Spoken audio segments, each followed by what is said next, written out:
The dust kicked up as the stagecoach rattled to a stop in front of the only saloon in Alpine, Texas, and Charlotte Oliver stepped down, her heart pounding against her ribs like a wild Mustang.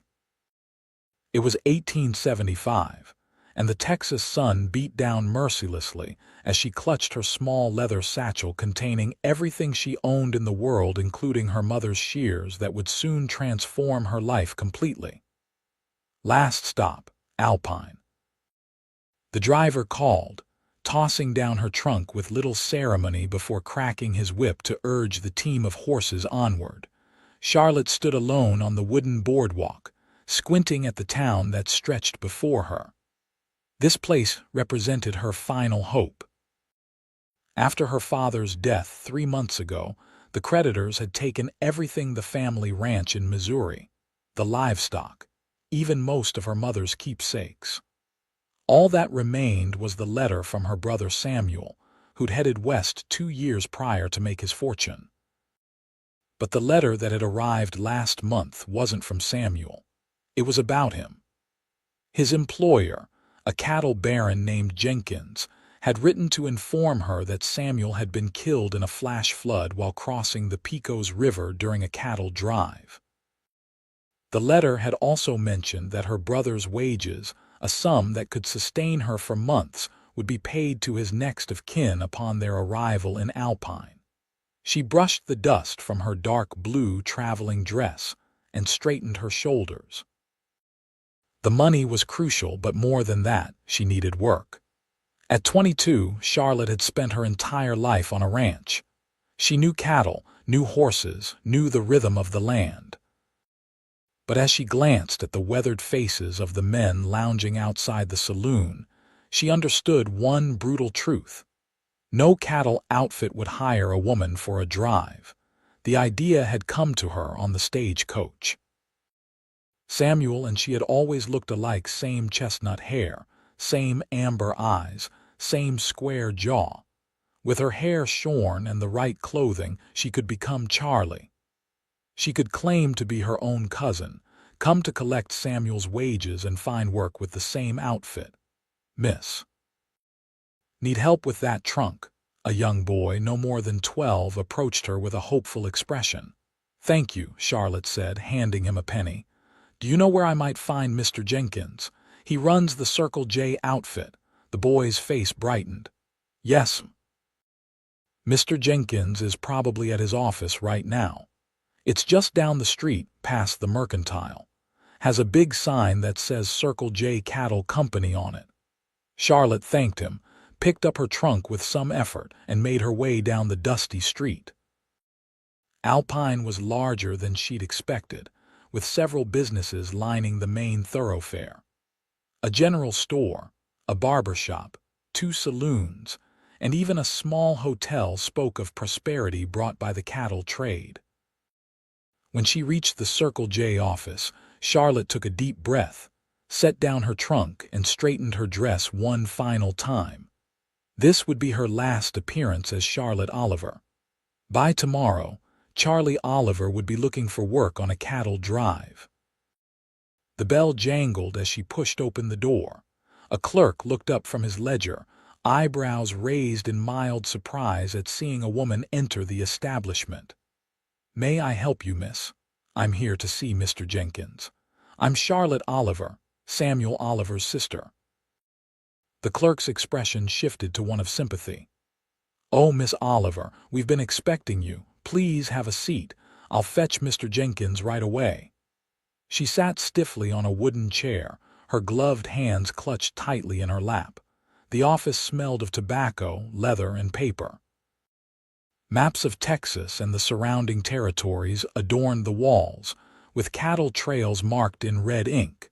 She studied them carefully, knowing one of those trails would soon be her path. "Miss Oliver." Charlotte rose as a tall, broad-shouldered man with silver-streaked hair and a neatly trimmed beard entered the room. His face was weathered from years under the western sun, but his blue eyes were kind as he extended his hand. "I'm Harvey Jenkins." I was deeply sorry to hear of your journey out here under such circumstances. Your brother was a fine hand." "Thank you, Mr. Jenkins," she said, shaking his hand firmly. "I appreciate the letter you sent. It was a comfort to know what happened to Samuel." Jenkins nodded solemnly. "Please sit down. I have your brother's wages all accounted for." He moved behind the desk and opened a drawer. Samuel was well liked by the other men, worked hard, never caused trouble. He placed a small pouch on the desk. "This is what he earned on his last drive, plus the month he worked at the ranch before that." Charlotte took the pouch, feeling the weight of the coins inside. "Thank you. I wonder if I might ask about something else." "Of course." "My brother mentioned in his letters that you would be organizing another cattle drive soon. I was hoping—" Jenkins was already shaking his head before she could finish. "Miss Oliver, I understand your situation may be difficult, but a cattle drive is no place for a lady. It's months of hard, dangerous work. We sleep on the ground, cross rivers, face storms, and sometimes deal with rustlers or hostile tribes. I grew up on a ranch, Mr. Jenkins. I know cattle. I can ride as well as any man." His expression was kind but firm. "I don't doubt your abilities, Miss Oliver, but it simply isn't done. The men wouldn't. It wouldn't be proper." He hesitated. "If you're looking for work, Mrs. Peterson at the boarding house might need help, or perhaps the hotel." Charlotte forced a polite smile. "I'll consider that. Thank you again for your time."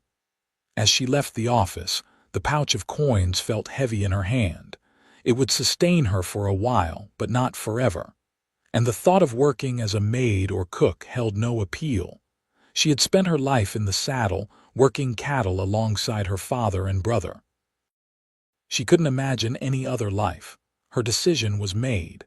If Charlotte Oliver couldn't join the drive, Charlie Oliver would.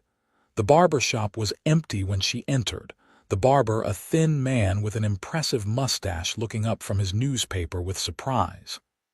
"Afternoon, miss." "Looking for your husband or father?" "No," Charlotte said firmly. "I need a haircut. A very short haircut." The barber blinked in confusion. "But miss, your hair is—" "Well, it's lovely. Ladies don't typically—" She placed a coin on the counter. "Please, it's important." Reluctantly, the barber gestured to the chair.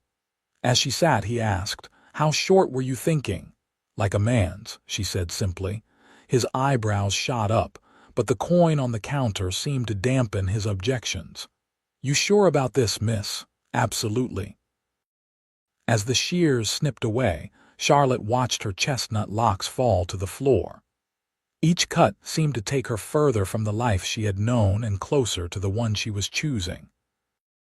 By the time the barber was finished, her reflection showed a different person, a young man with short, neatly trimmed hair that accentuated her strong jawline and high cheekbones.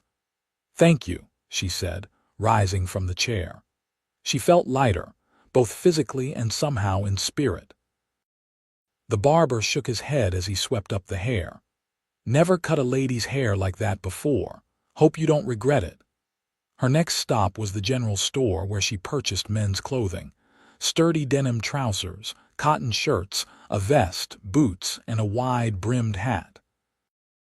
The shopkeeper raised his eyebrows but asked no questions when she claimed they were for her ill brother.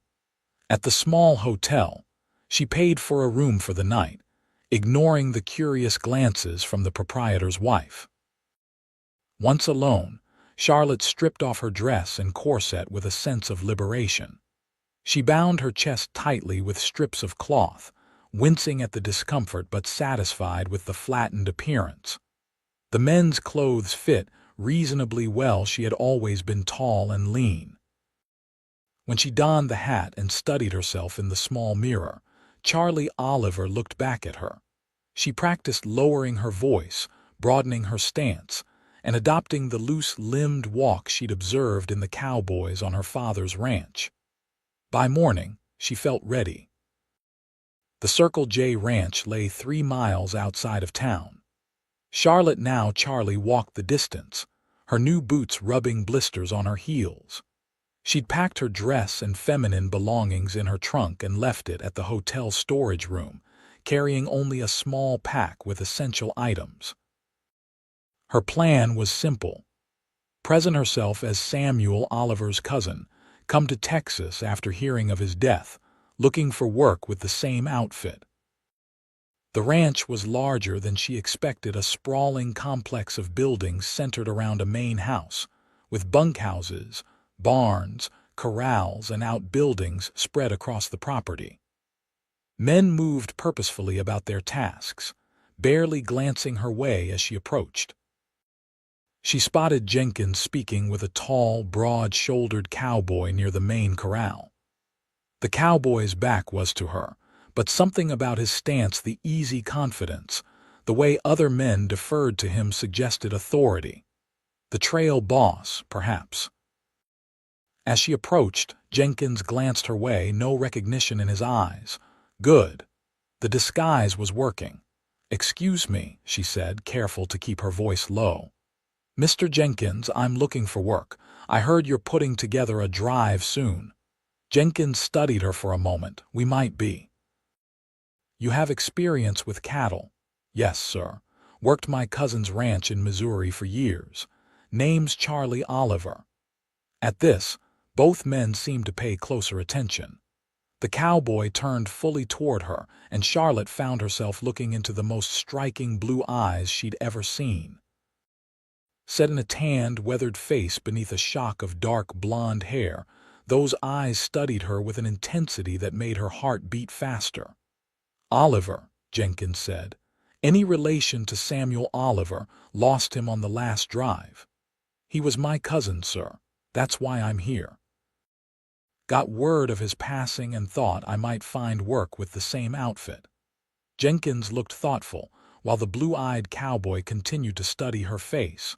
She fought the urge to fidget under his scrutiny. "This is Wade Oakley, my trail boss," Jenkins finally said. "Wade, what do you think?" "We're still short a few hands for the drive." Wade Oakley stepped closer, and Charlotte forced herself to stand her ground, meeting his gaze steadily despite the fluttering in her stomach. He was tall. She had to tilt her chin up slightly to maintain eye contact, and had the lean, muscular build of a man who spent his life in the saddle. "Can you ride?" he asked, his voice deep and slightly raspy. "Since before I could walk." "Rope?" "Yes, sir. Shoot." "Well enough." A ghost of a smile touched his lips. "We'll see. Follow me." Charlotte followed Wade Oakley to the corral where several horses milled about. He pointed to a spirited-looking bay gelding. "That's Diablo. Nobody's been able to ride him for more than a minute. Get on him, stay on for 2, and you've got a job." She heard a few chuckles from the cowboys who had gathered to watch and saw Jenkins frowning. "Wade, maybe something a little less." "No," Charlotte interrupted. "I'll do it." If she was going to be one of them, she needed to prove herself now. She studied the bay horse carefully. He was beautiful, muscular, and proud, with intelligent eyes that seemed to be sizing her up as much as she was him. She climbed the corral fence and dropped down inside. The horse snorted and backed away, tossing his head. Charlotte took a slow, deep breath, then began speaking in a low, soothing tone as she approached. "Easy, boy. Easy now. You're a handsome fellow, aren't you? Just want to show these men what you can do, don't you?" She moved steadily closer, never breaking eye contact with the horse. When she reached him, she slowly raised a hand to his neck, stroking gently. The bay snorted again but didn't pull away. One of the watching cowboys handed her a saddle and bridle over the fence. Charlotte continued murmuring to the horse as she prepared him, moving with deliberate, confident motions. She knew this test wasn't just about riding, it was about showing she could handle an animal others couldn't. When the horse was saddled, she took another deep breath, grabbed the saddle horn, and swung herself up in one fluid motion. For a moment, Diablo stood perfectly still, as if too surprised to react. Then, with a furious snort, he exploded into action. The bay bucked and twisted, leaping into the air and coming down with jarring force. Charlotte clenched her thighs around the horse's barrel, gripping the saddle horn with one hand while the other held the reins, keeping Diablo's head up. She'd broken horses before on her father's ranch, but never one with this much spirit. Every muscle in her body screamed with effort as the horse continued his frenzied attempt to throw her. She lost her hat almost immediately, but kept her focus on staying centered, moving with the horse rather than fighting against him. Time seemed to stretch as Diablo bucked and twisted beneath her. She heard shouts from the men watching but couldn't make out the words over the thunder of hooves and her own pounding heart. Her vision narrowed to the horse's flying mane and the ground that kept rushing up to meet her, then falling away again. Finally, gradually, Diablo's movements began to slow. The violent bucking gave way to half-hearted hops, and then to an angry trot around the corral. Charlotte continued to speak soothingly to him, stroking his neck with one hand while maintaining firm control with the reins. When the horse finally stopped, sides heaving and coat dark with sweat, a cheer went up from the gathered cowboys. Charlotte looked up to see Wade Oakley watching her with an unreadable expression. She dismounted carefully, her legs trembling from exertion, and led Diablo to the fence where Wade stood. "That was more than 2 minutes," she said, unable to keep a note of pride from her voice. Wade nodded slowly. 8 minutes, actually." For the first time, a genuine smile crossed his face, transforming his stern features. "Ever been on a cattle drive before?" "No, sir. It's the hardest work you'll ever do. Long days, short nights, bad food, and worse weather." He studied her face again. "Still want the job?" "More than anything." Wade glanced at Jenkins, who nodded his approval. "All right, Oliver. You're hired. We leave in 3 days. Get your gear stowed in the bunkhouse and report to Chuck in the mess hall. He'll put you to work until then." Charlotte felt a surge of triumph as she led Diablo to the stables, where an older cowboy showed her where to unsaddle and brush him down. She'd done it. She was officially part of the drive. Now she just had to maintain her disguise for the months ahead. The bunkhouse was a long, low building with rows of bunks lining the walls. When she entered, several men looked up from various activities, mending tack, playing cards, writing letters. Their expressions ranged from curious to indifferent. "New blood," one of them called out. "You the fella that rode Diablo?" "That's right," Charlotte said, keeping her voice low. "Charlie Oliver." A weathered cowboy with a thick mustache stood and offered his hand. "Tom Wheaton. That was some riding. Most men get tossed before they can blink." She shook his hand firmly. "Just got lucky, I guess." "Luck, my foot," another man said, laughing. "That was skill, and it sure put a smile on Wade's face. He's been trying to break that horse for weeks." Charlotte moved to an empty bunk indicated by Tom and set her pack down.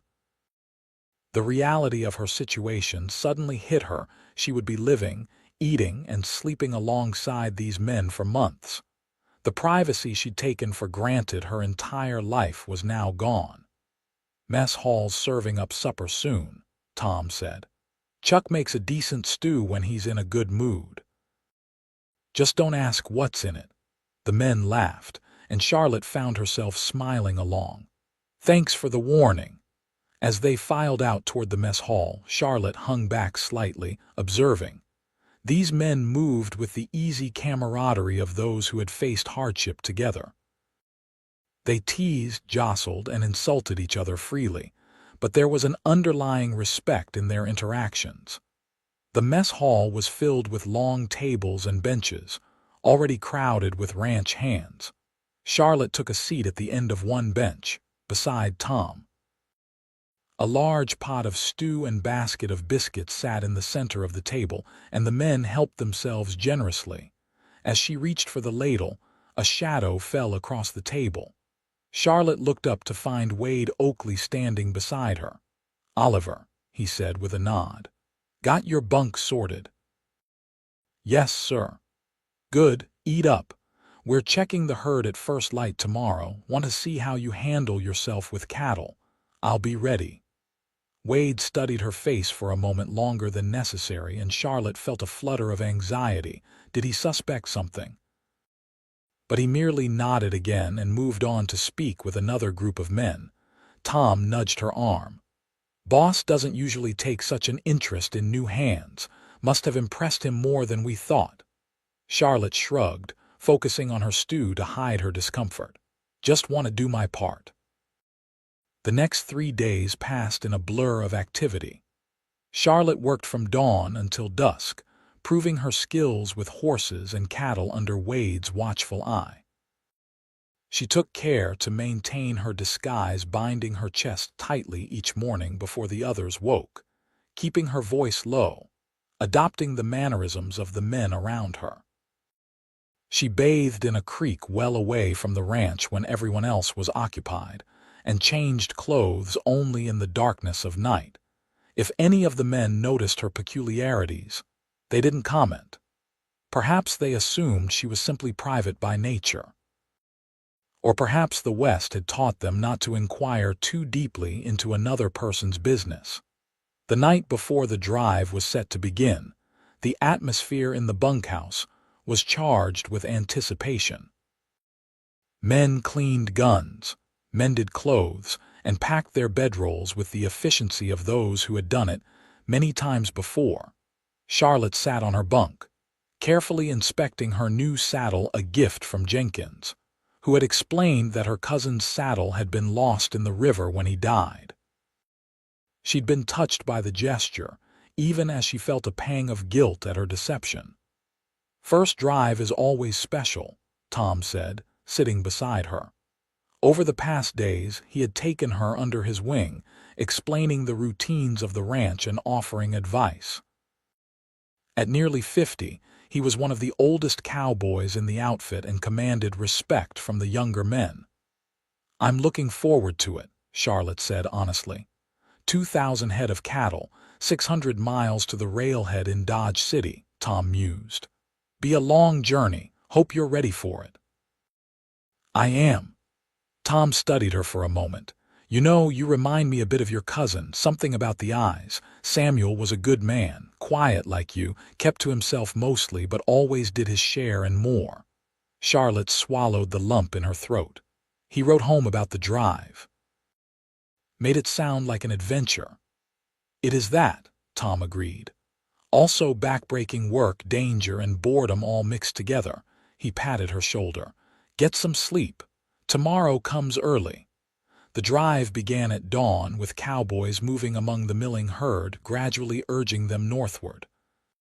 Charlotte had been assigned to ride flank, keeping the cattle from straying too far to the side.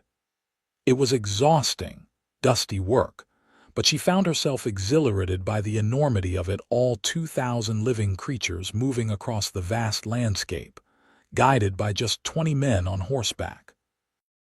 Wade rode up and down the line, his tall figure easily recognizable even at a distance. Occasionally he would stop beside one of the men, offer advice or correction, then move on. When he rode up alongside Charlotte late in the morning, she straightened in her saddle.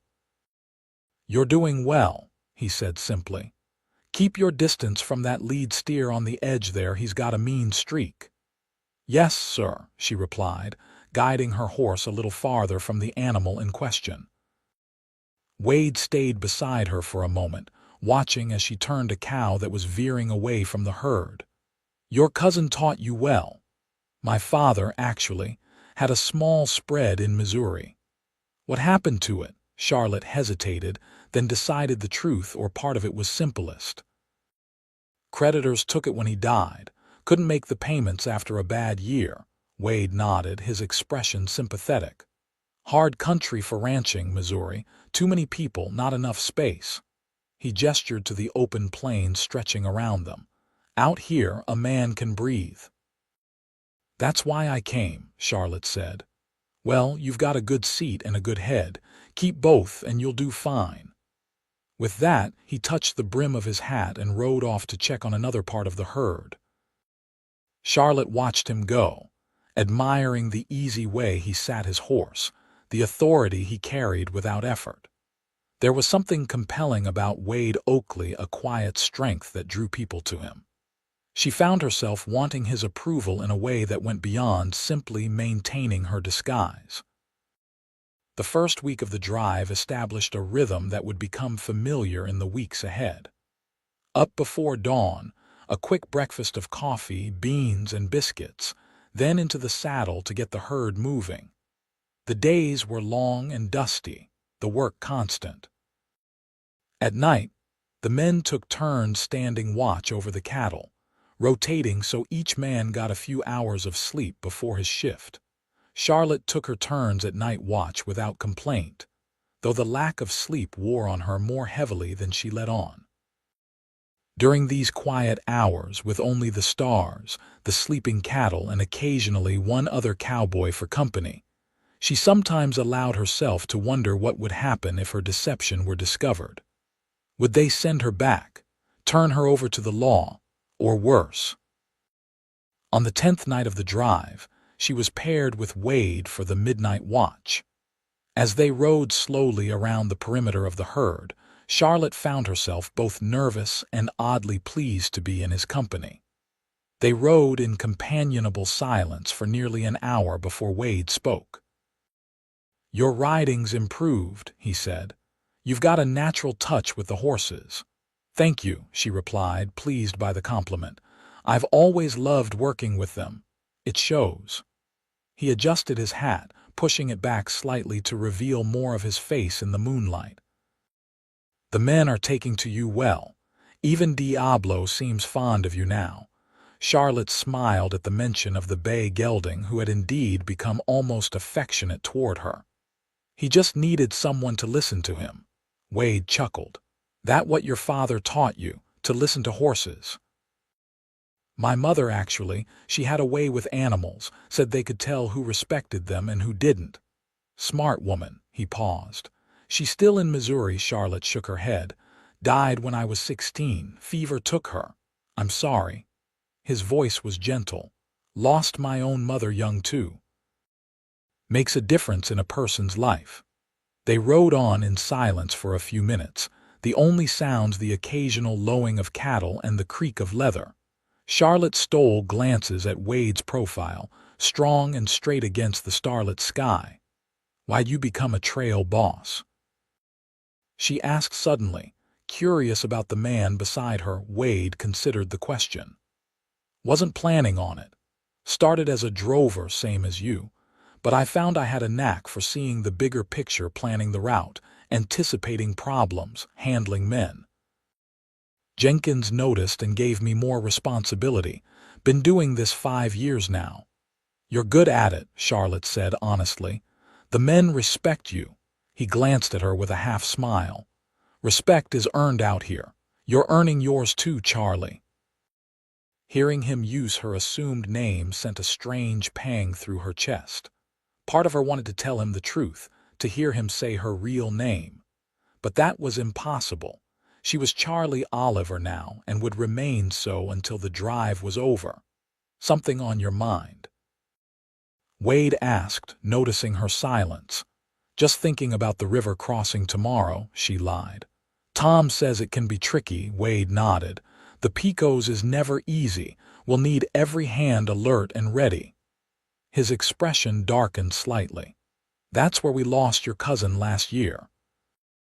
Flash flood came out of nowhere. Charlotte swallowed hard. "I'll be careful. See that you are." He nudged his horse forward. "Let's make another circuit. Storms brewing to the west. Don't like the look of those clouds." The next morning brought confirmation of Wade's weather sense. Dark clouds loomed on the horizon, and a restless wind blew across the plains as the herd approached the Pecos River. Charlotte could feel the tension among the men. River crossings were always dangerous, but with a storm threatening and the memory of Samuel's death hanging over them, this one carried special significance. Wade gathered the men before they reached the river, outlining his plan. "Water's higher than I'd like, but we need to get across before that storm hits. Tom, you'll take point. Charlie, you and I will help push them in from behind. The rest of you split between flanks and swing positions. Keep them moving forward, don't let them bunch up." Charlotte nodded along with the others, trying to ignore the flutter of nerves in her stomach. This would be her first river crossing, and the churning waters of the Pecos looked formidable. As the lead steers reached the water's edge, Tom began urging them forward. Cattle were naturally reluctant to enter water, and the first few balked, turning away from the river. Tom persisted, and finally one bold steer stepped into the current, then another, and soon a steady stream of animals was making its way across. Charlotte rode behind the herd with Wade, keeping the stragglers moving forward. When they reached the riverbank, she saw the water was running fast, muddy and higher than usual from recent rains upstream. "Stay close," Wade called over the noise of the cattle. "If you get in trouble, let your horse have his head. They're better swimmers than we are." As they entered the water, Charlotte felt her horse tense beneath her, then begin swimming strongly. The current immediately tried to push them downstream, but the gelding fought against it, keeping a relatively straight path. All around them, cattle were swimming, their nostrils flaring above the waterline. They were nearly halfway across when it happened. A steer ahead of them panicked, thrashing in the water and causing confusion among the nearby animals. Several turned back, swimming directly toward Charlotte and Wade. "Turn them," Wade shouted, maneuvering his horse to intercept the panicking cattle. Charlotte did the same, but a large steer collided with her mount, sending them both sideways into the current. Her horse lost his footing on the river bottom, and suddenly they were being swept downstream, away from the crossing. "Charlie!" Wade's voice carried over the water as he turned his horse to follow. Charlotte fought to stay in the saddle as her horse struggled against the current. The weight of her water-soaked clothes dragged at her, and she could feel her disguise slipping, the binding around her chest loosening as it became saturated. Ahead, she saw a fallen tree jutting into the river, creating a dangerous obstacle. "Left!" she shouted to her horse, pulling the reins.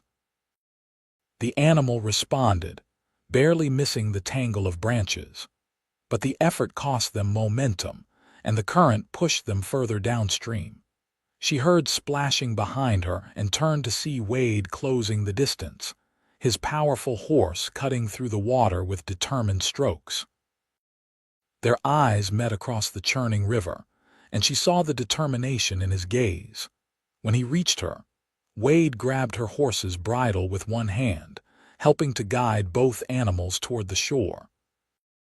With their combined strength, the horses were able to find purchase on the river bottom and struggle toward the bank. As they finally reached shallow water, Charlotte's horse stumbled, and she pitched forward, losing her grip on the saddle. She fell face first into the river, the cold water shocking her system. Strong hands grabbed her shoulders, pulling her upright. She gasped for air, water streaming from her hair and clothes. "I've got you," Wade said, his voice close to her ear as he half carried her to the shore. They collapsed on the bank, both breathing heavily. Charlotte pushed her soaking hair back from her face, suddenly aware that her binding had completely loosened. Her shirt clung to her body, revealing the unmistakable curves she had so carefully hidden. Wade stared at her, his expression shifting from concern to confusion to realization. "You're a woman," he said, the words barely audible over the sound of the river. Charlotte closed her eyes briefly, then met his gaze directly. "Yes." For a long moment, they simply looked at each other, the magnitude of her deception hanging between them.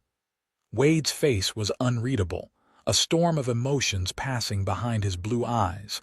Finally, he spoke, his voice low and controlled. "Why?" She pushed herself up to a sitting position, dignity reasserting itself despite her bedraggled state. Because Jenkins wouldn't hire Charlotte Oliver, but he hired Charlie Oliver without hesitation. Charlotte, he repeated, seeming to test the name. Samuel's sister, not cousin. She nodded. I needed the work, needed the money. Women aren't exactly welcome on cattle drives. Wade ran a hand through his wet hair, his expression still stunned. Do you have any idea how dangerous this is? What the men would, he stopped, looking back toward the river crossing in the distance, where the last of the herd was making it safely to the far bank. Does anyone else know? No, she hesitated. Are you going to send me back? Wade looked at her for a long moment, then surprised her by shaking his head slowly. No, no, no, he repeated more firmly, but you can't keep pretending to be a man, it's too risky. Someone else will figure it out eventually. He stood, offering her his hand. You've proven yourself these past weeks. You're a good hand, one of the best natural riders I've seen.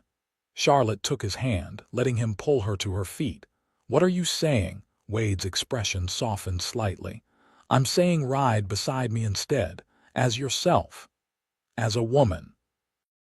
She asked incredulously. The men won't accept that. They will if I say they will, Wade replied with quiet authority.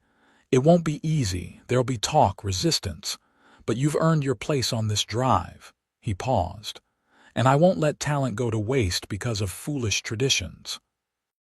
Charlotte stared at him, hardly daring to believe what she was hearing. Why would you do this? His eyes met hers, direct and honest. Because it's the right thing to do, and because... He hesitated, something vulnerable briefly crossing his face. Because I've been watching you, admiring your skill, your determination. I thought there was something different about you. Now I know what it is. A warmth spread through Charlotte's chest that had nothing to do with exertion. What will you tell the men? The truth. That you're Samuel's sister, that you needed work, and that I've decided you'll finish this drive as yourself. He smiled slightly. And that anyone who has a problem with it can take it up with me. Charlotte found herself returning his smile, relief and gratitude washing over her. Thank you. Wade nodded, then glanced at their horses who were shaking off water nearby. We should get back to the herd. There's a storm coming and we've got miles to cover before nightfall. He hesitated, then added softly, Charlotte. Hearing her real name on his lips sent a shiver through her that had nothing to do with her wet clothes. Lead the way, Mr. Oakley. As they retrieved their horses and began the ride back to rejoin the herd, Charlotte felt as though a weight had lifted from her shoulders. Her secret was out at least to Wade, and instead of ending her journey, it had opened a new path forward. One that would allow her to be herself for the first time since arriving in Texas. What she couldn't yet know was how that path would eventually lead her straight to Wade Oakley's heart. The men's reactions to the revelation of Charlotte's identity ranged from disbelief to amusement to outrage. Wade gathered them all while the herd grazed in a lush valley beyond the Pecos, the storm having passed to the east without causing much trouble. This is Charlotte Oliver, he announced, his voice carrying the authority that had made him trail boss. Charlotte stood beside him, her hair still short but no longer bound beneath her hat, wearing the same clothes but somehow appearing distinctly feminine now that she no longer hid her true self. She's Samuel Oliver's sister, and she's been riding with us as Charlie. A murmur ran through the gathered cowboys. Tom's eyes widened in recognition. Well, I'll be damned, he muttered. That's why you reminded me of Samuel. She joined us because she needed work, Wade continued, and because Jenkins wouldn't hire a woman for the drive. But she's proven herself these past weeks. She can ride, rope, and work cattle as well as any man here. That ain't the point, growled Bert Hanson, a surly cowboy who had made no secret of his distrust of Charlie from the beginning. She lied to us, Been sleeping in our bunkhouse watching us, all the while being he spat on the ground. It ain't proper. Wade's eyes hardened. Watch yourself, Hanson. Miss Oliver has shown nothing but respect for every man here, and from now on she'll be treated with the same respect. And if we don't like it, Hanson challenged, then you can collect your pay and head back to Alpine, Wade said evenly. This isn't up for debate.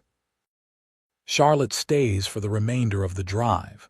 She'll ride point with me and she'll sleep at my fire, separate from the rest of you. Charlotte felt her cheeks flush at this announcement, understanding the implication.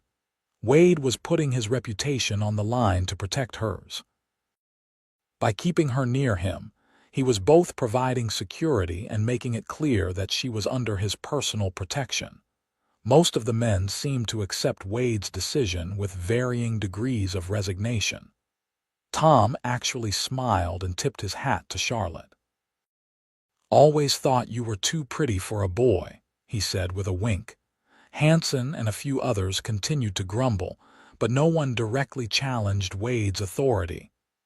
As the men dispersed to their duties, Charlotte turned to him.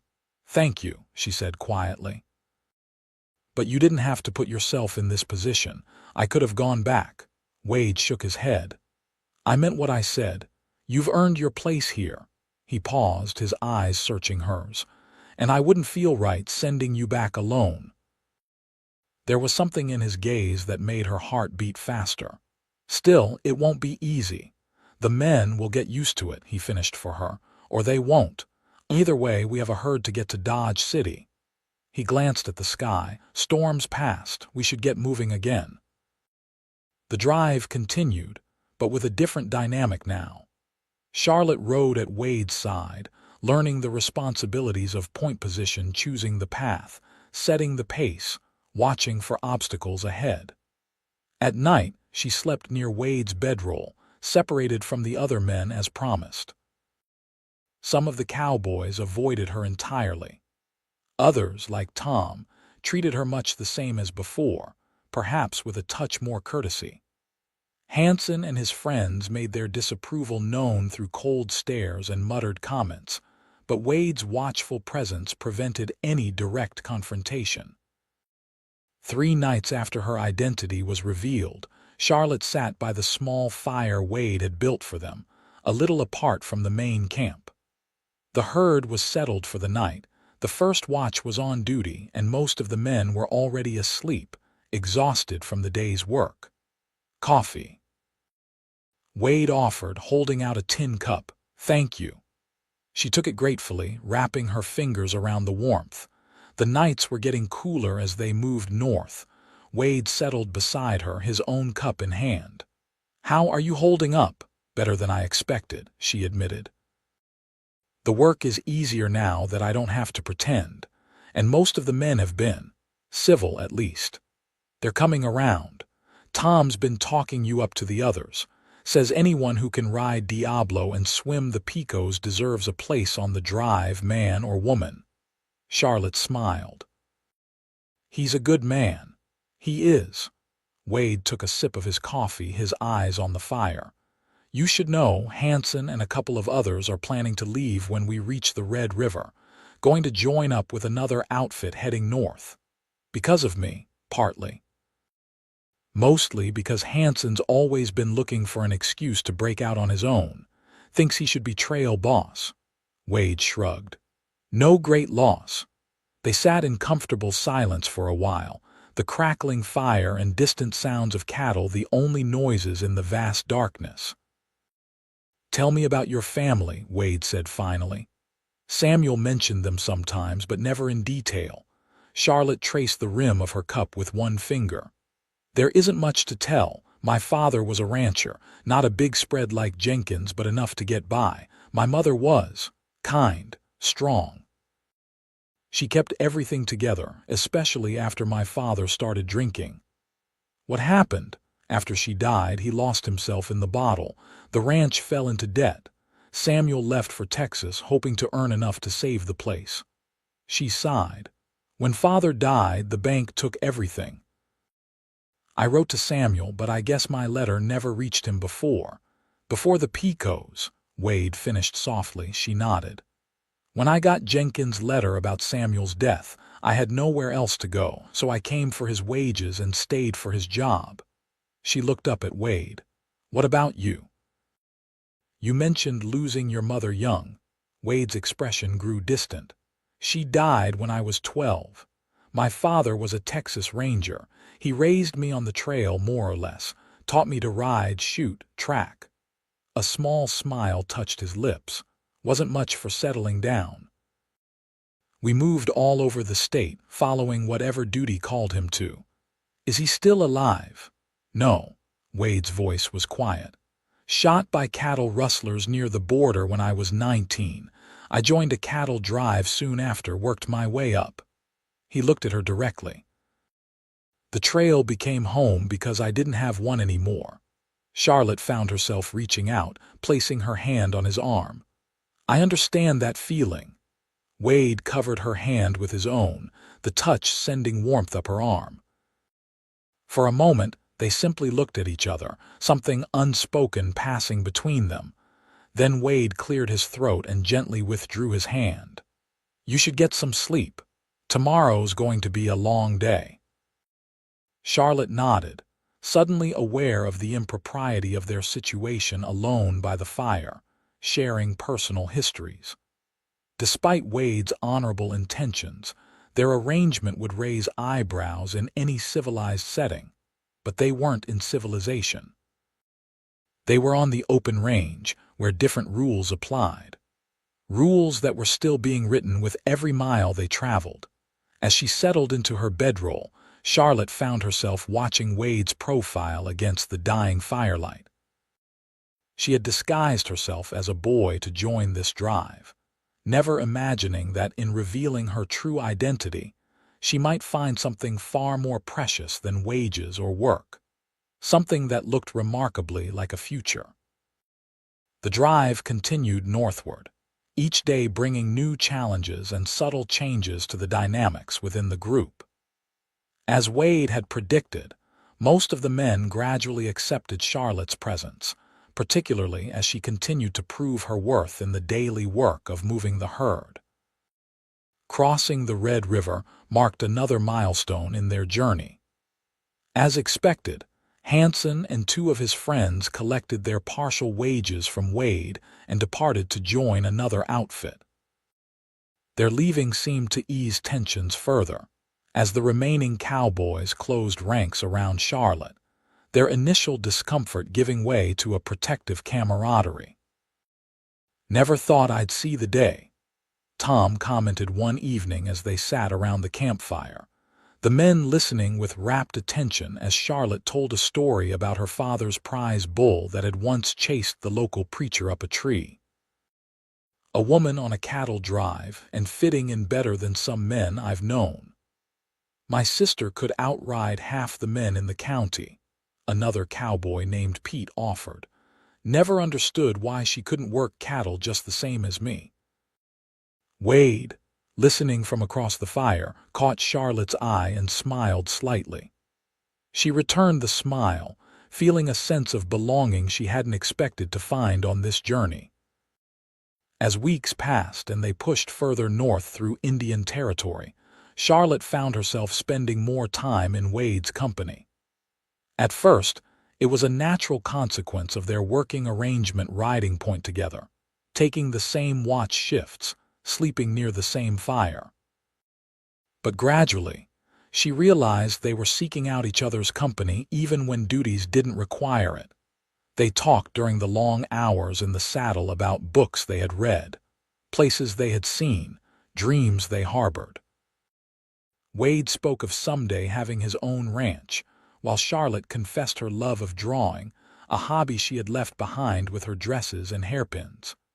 I used to sketch the landscapes back home, she told him as they rode ahead of the herd one clear morning. The rolling hills, the forests. It's different here. Bigger. I wish I had my pencils to capture it. I'll get you new ones in Dodge, Wade said simply, as if it were the most natural promise in the world.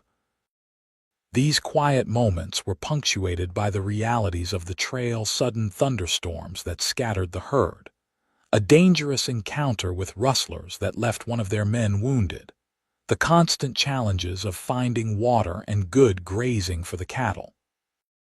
Through it all, Charlotte worked alongside the men, earning their respect not through special treatment, but by sharing equally in the hardships. The day they crossed into Kansas, a sense of accomplishment swept through the outfit. They were in the home stretch now, with just a week or so remaining before they would reach Dodge City. That evening, Chuck prepared a special dinner to celebrate, breaking out preserved peaches and extra coffee. As the men relaxed after the meal, someone produced a harmonica, and soon music filled the air. Pete revealed a surprisingly good singing voice, leading the others in trail songs and ballads. The mood was lighter than it had been in weeks, with even the most taciturn cowboys joining in the celebration. Charlotte sat beside Wade at the edge of the gathering, enjoying the music and the sense of community. When the harmonica player struck up a waltz, Pete turned to her with an exaggerated bow. "Miss Oliver, would you do me the honor?" he asked, eyes twinkling. Charlotte glanced at Wade, who nodded encouragingly. "Go ahead. You've earned a little celebration, too." She accepted Pete's hand and let him lead her into an open space beside the fire. It felt strange to be dancing after so many weeks of hard work and no feminine company, but as Pete guided her through the simple steps, she found herself smiling at the unexpected pleasure of it. One by one, the other cowboys took turns dancing with her, each approach more awkward but earnest than the last. Even Tom shuffled through a few steps, his weathered face creased in a broad grin. Charlotte laughed and twirled, feeling truly herself for the first time since joining the drive. When the music shifted to a slower melody, the dancers paused. Charlotte, flushed and smiling, found herself standing near Wade, who had watched the proceedings with an unreadable expression. "Your turn, boss," Tom called out, prompting murmurs of agreement from the others. Wade hesitated, then stood and approached Charlotte. "May I?" he asked quietly, extending his hand. The moment her fingers touched his, Charlotte felt the same jolt of awareness that had been growing between them for weeks. Wade drew her into the dance with unexpected grace, his hand resting lightly at her waist, maintaining a respectful distance even as the contact between them sent her pulse racing. "You dance well for a trail boss," she murmured, conscious of the men watching them. "My mother insisted I learn," he replied, his voice low enough that only she could hear. "Said even cowboys should know how to treat a lady properly. She was a wise woman." Wade's eyes held hers as they moved to the music. "I'm glad you stayed, Charlotte." The simple statement carried a weight that made her breath catch. "So am I." For a few precious minutes, the hardships of the trail fell away. There was only the music, the firelight, and Wade's steady presence guiding her through the dance. Charlotte knew she would remember this moment, long after the drive was over, this unexpected respite of beauty and connection in the midst of their arduous journey. When the harmonica player finally ended the tune, Wade stepped back, his hand lingering on hers for just a moment longer than necessary before he released it. The spell broke, and reality reasserted itself as the men began settling in for the night. "Best turn in," Wade said, his voice returning to its usual practical tone. "Still a long way to Dodge." Charlotte nodded, though something in her wished the dance could have continued. As she walked back to her bedroll, she felt the weight of several curious gazes following her. The men had seen something in that dance, something she was only beginning to acknowledge herself. The next morning, as they prepared to move the herd, Tom fell into step beside her as she saddled her horse. "Been meaning to ask you," he said casually. "What are your plans after we reach Dodge?" Heading back to Texas with the outfit, Charlotte paused, realizing she hadn't given much thought to what would happen when the drive ended. "I'm not sure," she admitted. "I haven't really planned that far ahead." Tom nodded, adjusting his saddle cinch. "Well, if you're looking to stay on, I reckon Jenkins would be a fool not to keep you, especially after how you've proven yourself on this drive." "You think so?" "I know so." Tom glanced toward where Wade was giving instructions to a couple of the younger cowboys. "And I reckon there might be other reasons to consider staying with the outfit." Charlotte felt her cheeks warm. "I don't know what you mean," Tom chuckled. "Course you don't." He patted her horse's neck. "Just saying, some things are worth recognizing when they're right in front of you. Don't see many people look at each other the way you two do." Before Charlotte could formulate a response, Tom tipped his hat and walked away, leaving her with thoughts she had been trying to avoid acknowledging. Was it so obvious to everyone? This connection she felt with Wade, was it truly mutual? And what could possibly come of it, given their circumstances? These questions occupied her mind as they rode that day, making her unusually quiet. Wade noticed her distraction when they stopped to water the horses at a small creek. "Everything all right?" he asked, dismounting beside her. Charlotte nodded, forcing a smile. "Just thinking about what happens after Dodge." Wade studied her face, having second thoughts about the trail life. "No," she said quickly. "Actually, the opposite. I've come to love it more than I expected. The freedom, the purpose." She hesitated. "The people." Something flickered in Wade's eyes. "The outfit would be glad to have you stay on. You've more than proven yourself." "And you?" The words slipped out before she could stop them. "Would you be glad?" Wade took a step closer, his voice dropping. Charlotte, a shout from the herd interrupted whatever he had been about to say. They both turned to see one of the cowboys waving urgently. "Trouble," Wade said, immediately alert. "Stay here." He swung back onto his horse and rode toward the commotion, leaving Charlotte with the weight of unspoken words hanging in the air. The problem turned out to be a group of local farmers who objected to the herd passing near their land. Wade negotiated with them, eventually agreeing to adjust their route slightly to avoid damage to some fields. By the time the matter was settled and the herd moving again, the moment between them had passed. That night, a heavy rain forced everyone to seek what shelter they could beneath wagon canvases and slickers.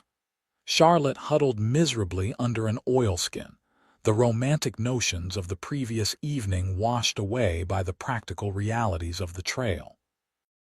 The next few days brought more challenges: muddy ground that slowed their progress, a lame horse that needed tending, increasing signs of civilization that made the cattle nervous after months on the open range. Through it all, Wade remained focused on the drive, their personal conversations seemingly forgotten in the press of responsibilities. By the time the outskirts of Dodge City came into view, Charlotte had convinced herself that any deeper feelings between them had been a product of her imagination. Wade was kind to her, protective even, but that was simply his nature as trail boss. When the drive ended, they would each go their separate ways. He back to Jenkins Ranch, she too. Wherever life took her next, the approach to Dodge brought new energy to the outfit. The men perked up at the prospect of civilization, baths, proper meals, and entertainment after months on the trail. Charlotte felt their excitement, but also a growing sense of melancholy. These weeks had changed her, given her confidence and purpose. The end of the drive would mean the end of this chapter in her life. As they made camp for the last night on the trail, just a few miles outside the city, Wade gathered the men to give final instructions for the morning. "We'll move the herd to the holding pens by the stockyards first thing," he told them. "Once they're secured, you'll get your pay.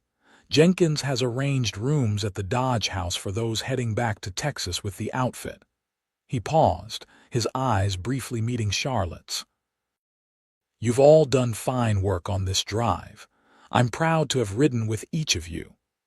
The men responded with nods and murmured thanks, their usual rough manners softened by the recognition of what they had accomplished together. 2,000 cattle driven 600 miles with minimal losses was something to be proud of.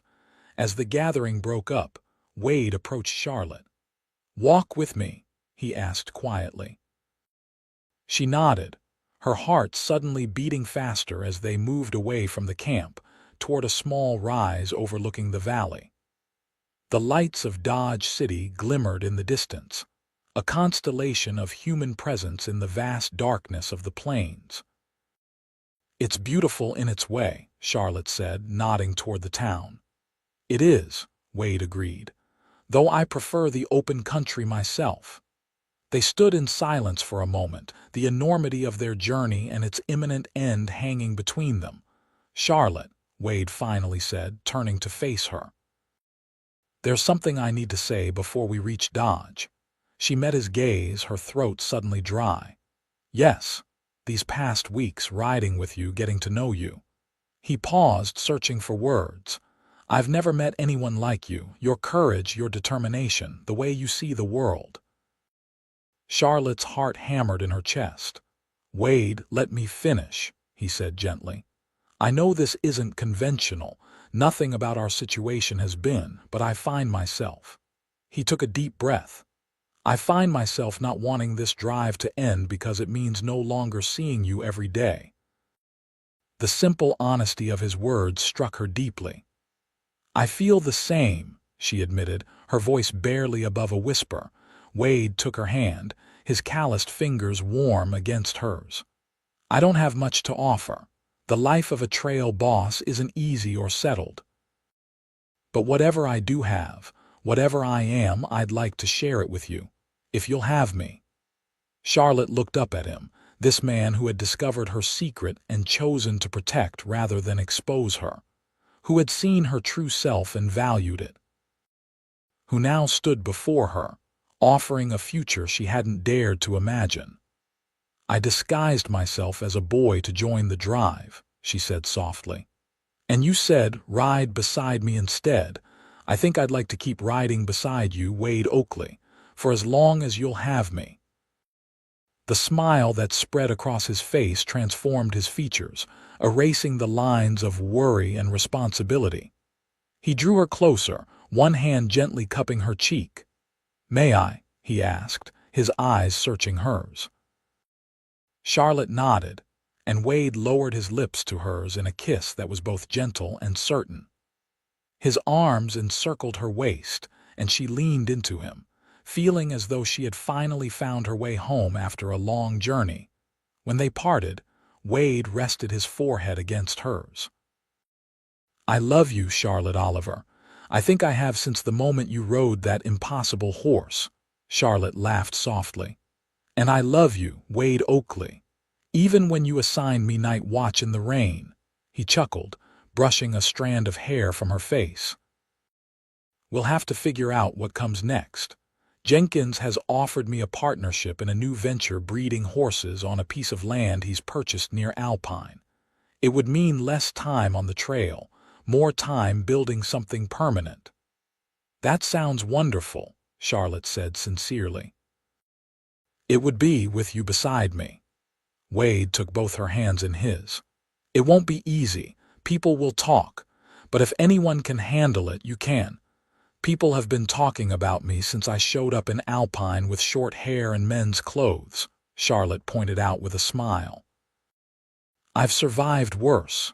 Wade laughed, then grew serious again. "I want to do this properly. When we reach Dodge, I'd like to speak to the minister there, if you're willing." Charlotte's eyes widened. "Are you asking me to marry you, Wade Oakley?"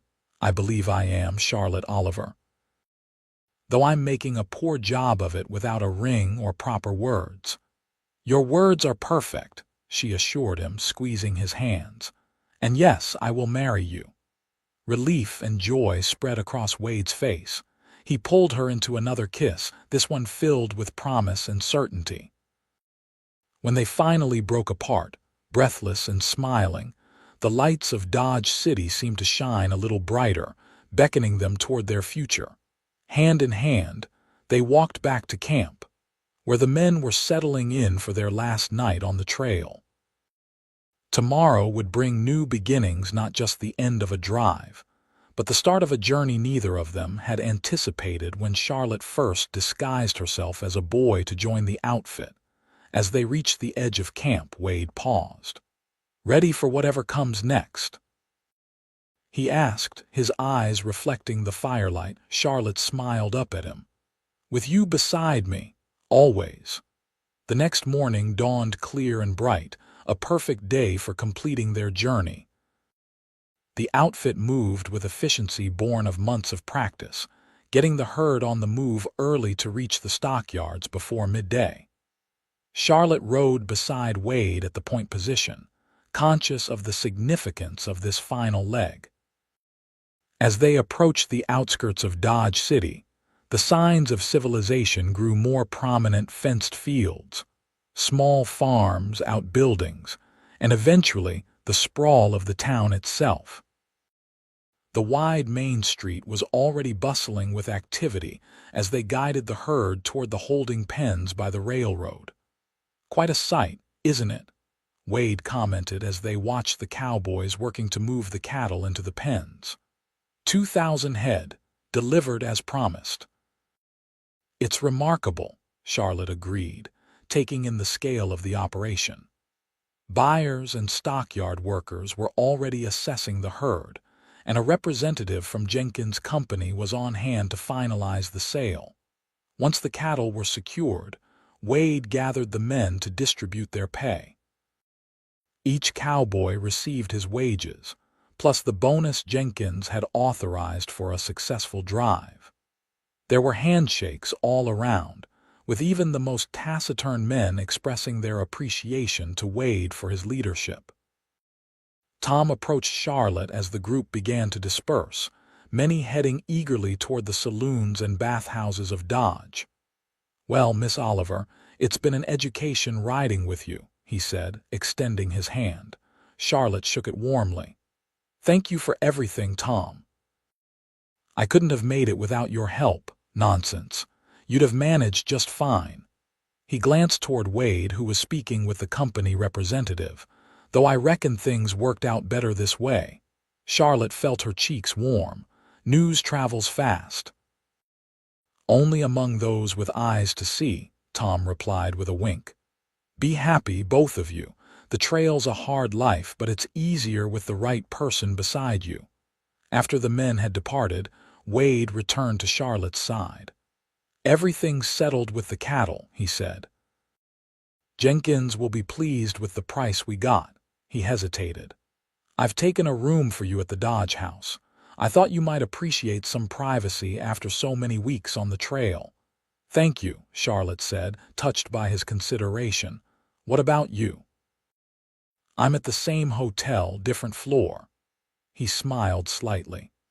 "Propriety must be maintained at least until we speak with the minister." Charlotte nodded, understanding his caution. Despite their private declarations, they were now back in civilization, where different rules applied. "I've arranged for some things to be sent to your room," Wade continued. "Proper clothes and such. I hope you don't mind. The shopkeeper's wife helped choose them." Charlotte was surprised but pleased by his thoughtfulness. "That's very kind. Though I've grown rather attached to these," she added, gesturing to her trail clothes. Wade's eyes twinkled. "Keep them. They suit you as well as any dress could." He offered his arm. "Shall we go to the hotel? I imagine a real bath sounds appealing after all this time." "More than you can imagine," Charlotte agreed, taking his arm. The Dodge House was a substantial 3-story building on Front Street, considerably more luxurious than anywhere Charlotte had stayed since leaving Missouri. The clerk greeted Wade by name. He had clearly stayed there on previous drives and handed over keys to their respective rooms. "I'll meet you in the dining room at 6 if that suits," Wade suggested as they reached Charlotte's door. Perfect, she agreed. Inside the room, Charlotte found a large copper bathtub already filled with steaming water, and several packages laid out on the bed. The thought of a proper bath after months of hasty creek washes was enough to make her eyes sting with gratitude. She soaked until the water cooled, washing away the trail dust and thinking about the extraordinary turn her life had taken. When she finally emerged, she opened the packages Wade had arranged. Inside, she found several practical but attractive dresses, undergarments, a pair of women's boots, and even a small leather case containing hairpins and a brush. The final package held a simple blue dress of fine cotton, perfect for an evening meal. Charlotte put it on, marveling at how strange it felt to be back in women's clothing after so long. The dress was well-chosen, modest but flattering, highlighting her slender figure without being showy. She studied herself in the mirror, running a hand through her still short hair. It had grown out a bit during the drive but remained far shorter than fashion dictated for women. Somehow, though, it suited her now. A physical reminder of her journey and the strength she had discovered within herself. At precisely 6, Charlotte made her way downstairs to the hotel dining room. Several heads turned as she entered. A woman alone was still an unusual sight in Dodge City, especially one with such short hair. She ignored the curious glances, searching the room for Wade. He stood as she approached the table, his eyes widening appreciatively. He had cleaned up as well, wearing a fresh shirt and vest, his hair still damp from washing. "Charlotte," he said softly as she reached him, "you look beautiful." "Thank you," she replied, suddenly shy. This was their first time together in civilization, away from the demands and conventions of the trail. "You look quite handsome yourself." Wade held her chair for her, then took his own seat across the small table. "I spoke with the minister this afternoon," he said, his voice low. "He's agreed to marry us tomorrow, if that's not too soon." Charlotte's heart leapt. "Not too soon at all." "I also sent a telegraph to Jenkins, informing him of our intentions and accepting his offer of partnership." Wade reached across the table, taking her hand. "He'll be surprised, I imagine, but I think he'll approve. He always spoke highly of your brother." "And now his sister will be part of the business instead," Charlotte said with a smile. "More than that," Wade corrected gently. "A full partner in everything. The horse breeding operation will need your eye for good stock, and Jenkins mentioned the possibility of purchasing the adjacent land in the future.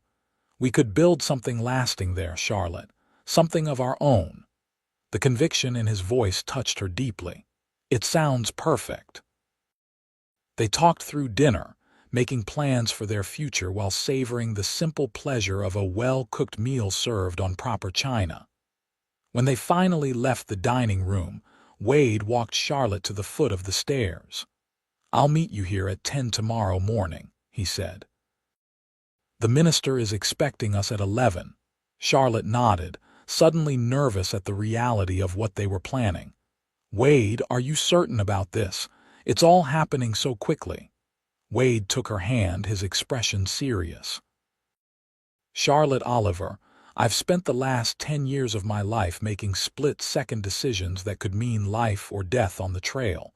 I've never been more certain of anything than I am of you." He raised her hand to his lips. "But if you need more time—" "No," she interrupted. "I don't need more time, I just wanted to be sure you were sure." His smile returned. "Then I'll see you in the morning. Sleep well." "You too," she replied, reluctantly releasing his hand to ascend the stairs.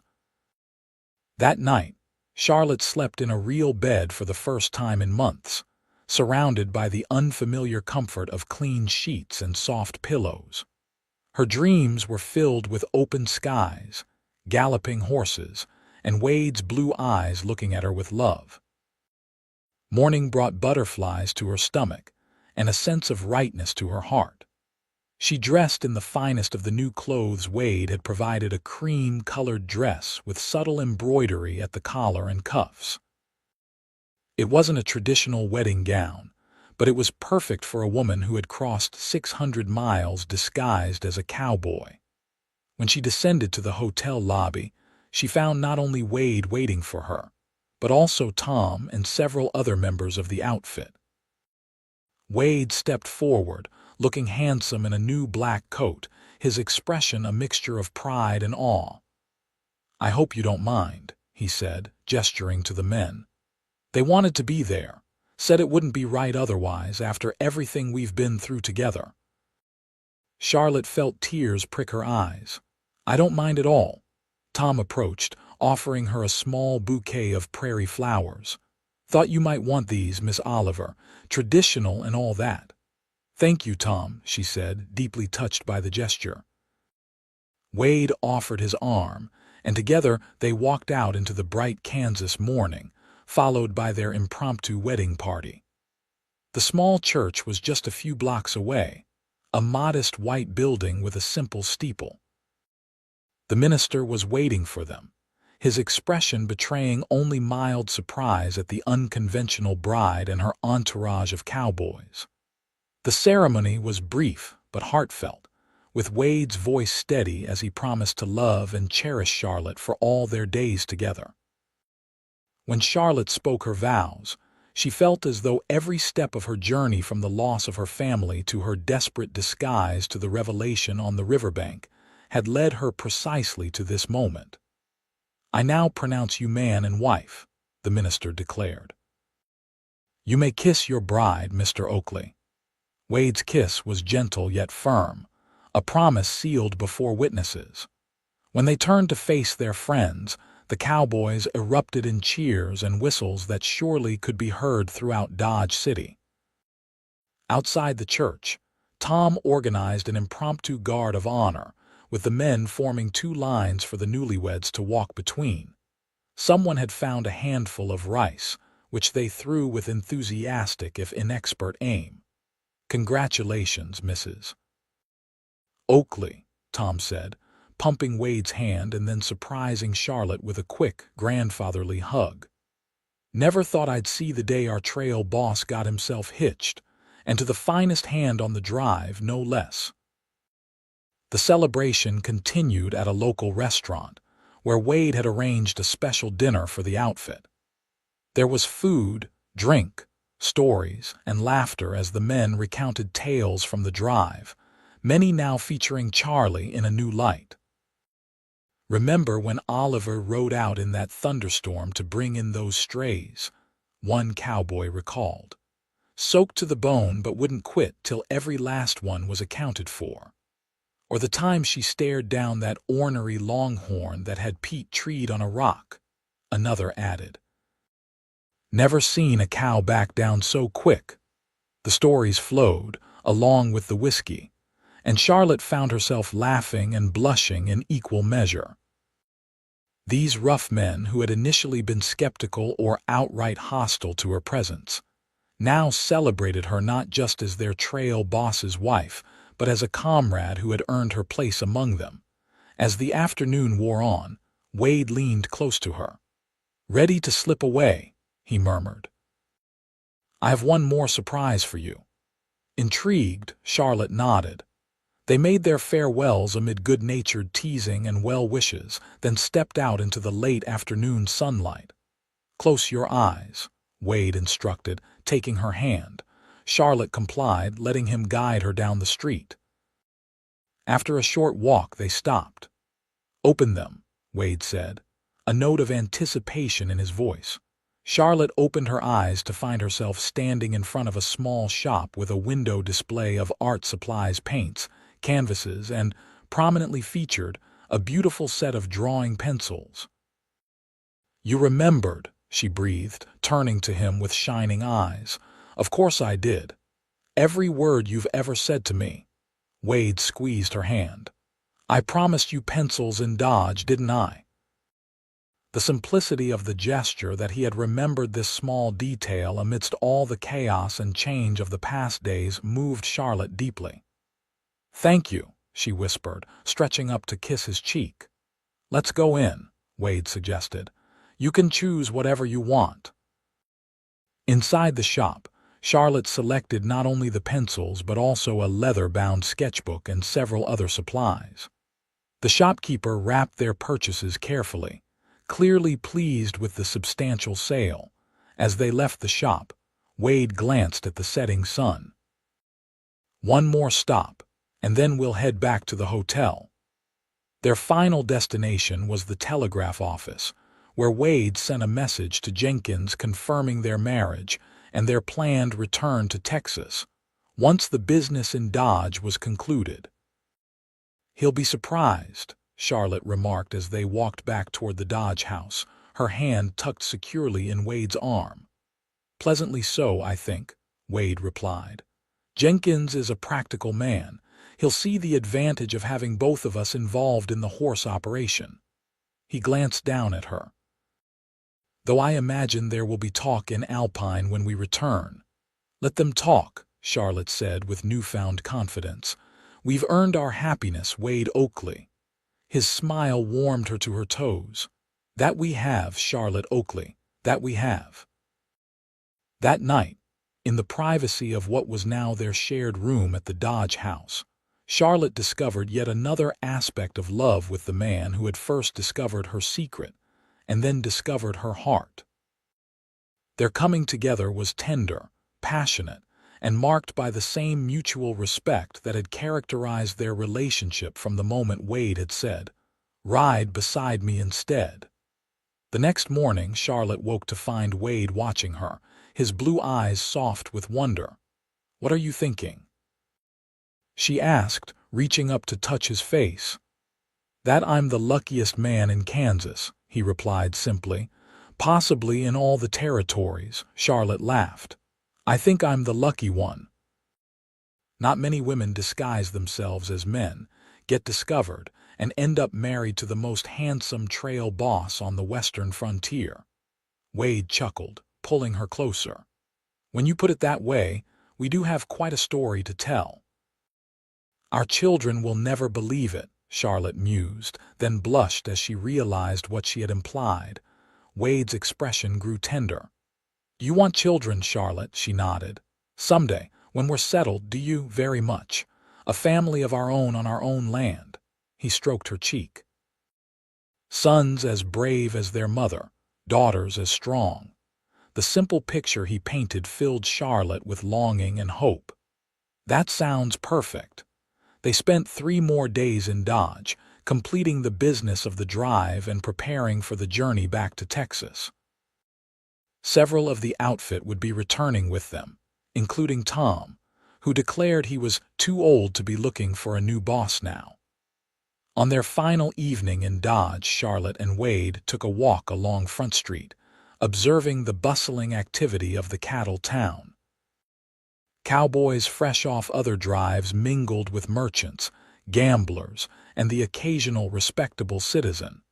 It was a far cry from the open range they had traversed for so many weeks. "Will you miss it?" Charlotte asked, nodding toward the plains visible beyond the edge of town. The freedom of the trail, Wade considered the question. Parts of it, the sunrise over open country, the satisfaction of moving a herd across hundreds of miles of wilderness. He squeezed her hand. "But I won't miss the danger, the constant worry, the nights away from home." He looked down at her. "And now I have something to come home to." Charlotte leaned into his side, content. "We both do." The journey back to Texas was less arduous than the drive had been, though still challenging in its own way. They traveled by stage when possible, by horseback when necessary, retracing much of their route from the drive. Along the way, Charlotte used her new sketchbook to capture scenes from their journey, sweeping landscapes, wildlife, and occasionally, when he wasn't aware she was drawing, Wade himself. When they finally reached Alpine in late October, the town looked different to Charlotte's eyes, no longer a place of desperate opportunity, but the beginning of a future full of promise. Jenkins received them at his office, his initial surprise at their marriage quickly giving way to practical approval. "Can't say I saw this coming," he admitted, "but I can't fault Wade's judgment. If you're half as good with horses as your brother was with cattle, Mrs. Oakley, this partnership will be a success." The horse breeding operation was already underway on a piece of land 10 miles outside of Alpine, a beautiful stretch of grazing country with a year-round creek and views of distant mountains. A small house had been built for the foreman, which would serve as their temporary home until something more substantial could be constructed. "It's perfect," Charlotte declared when Wade first showed her the property. "Exactly what I pictured when you talked about building something of our own." Wade slipped an arm around her waist. "It'll be a lot of work, building a proper house, establishing the breeding stock, making a name for ourselves." "Good thing you have a wife who isn't afraid of hard work," Charlotte replied with a smile, "or of disguising herself to get a job done." Wade laughed, pulling her close. Best disguise that ever failed. Over the following months, they threw themselves into creating their new life together. The horse operation grew steadily, with Charlotte's eye for good bloodlines proving as valuable as Wade had predicted. They built a comfortable home on a hill overlooking the creek, with wide porches and large windows to capture the sweeping views that Charlotte loved to sketch. Tom stayed with them, taking on the role of ranch foreman and becoming something of an uncle figure to Charlotte. His experience and steady presence were invaluable as they expanded their operation, gradually adding cattle to their horse breeding business. The following spring brought news that filled their lives with even greater joy. Charlotte was expecting their first child. Wade's reaction, a mixture of elation and protective concern, made her love him all the more.